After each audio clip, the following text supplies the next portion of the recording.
Good morning. I am Carlo Gracia, class number 16, the class of J 2011.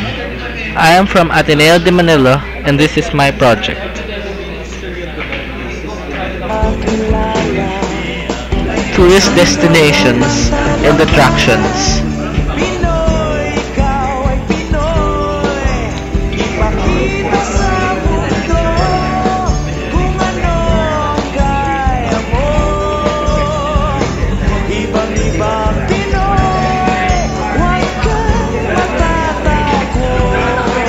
Banawe Rice Terraces, Chocolate Hills,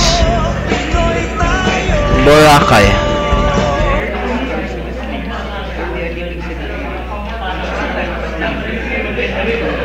Boracay.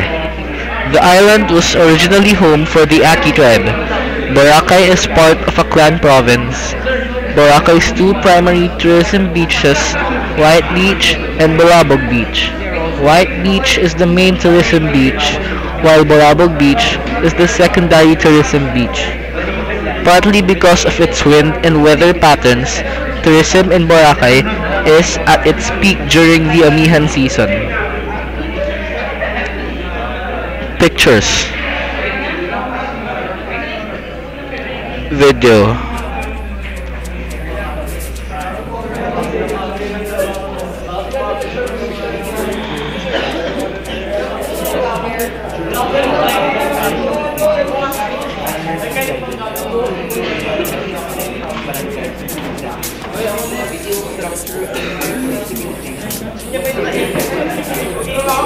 Nagtatawa lang.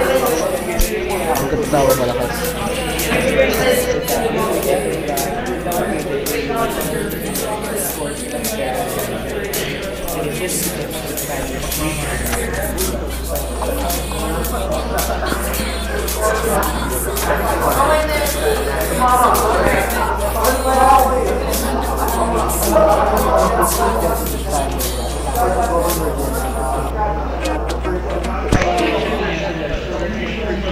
Chocolate Hills.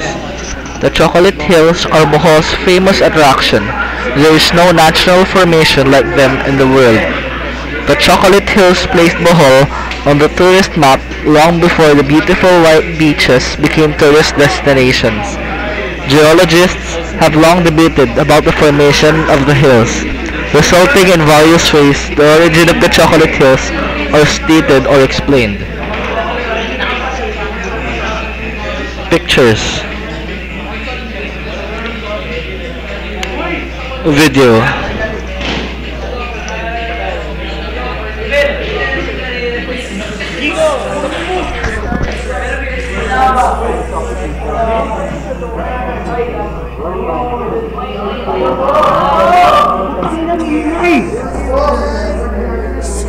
Magampi yan.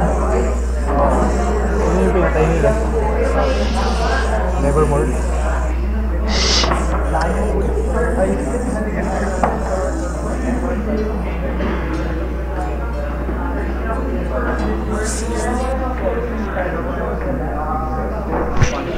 Banawe Rice Terraces. The Banawe Rice Terraces are 2,000-year-old terraces that were carved into the mountains of Ifugao in the Philippines by ancestors of the Batad indigenous people. It is referred to as the eighth wonder of the world by the Filipinos. Another thriving economy in the Banawe Rice Terraces is tourism. Pictures. Video.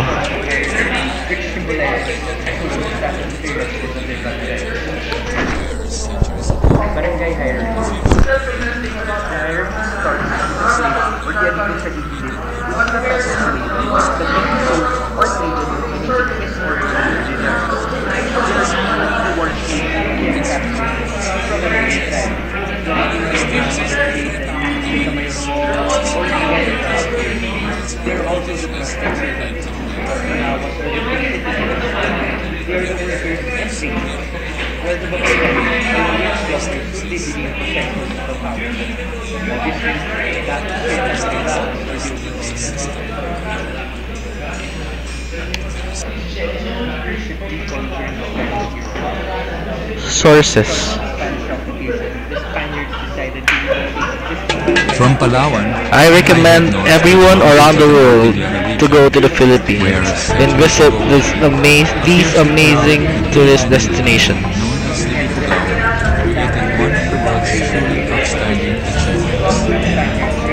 Covering an area of 20,000 square kilometers and stretching across 5 provinces, the rice terraces of the Philippine Cordilleras was inscribed by UNESCO on its World Heritage List in 1995. Aerial photographs clearly reveal the colossal magnitude of the rice terraces and why they are widely believed to be the most extensive rice terraces system in the world. There is a sense of tranquility and quiet strength that you immediately feel once you are here. There is also that sense of national pride in knowing that the most outstanding monument of our country is one that is not a symbol of civic or religious authority, or one that commemorates a battle.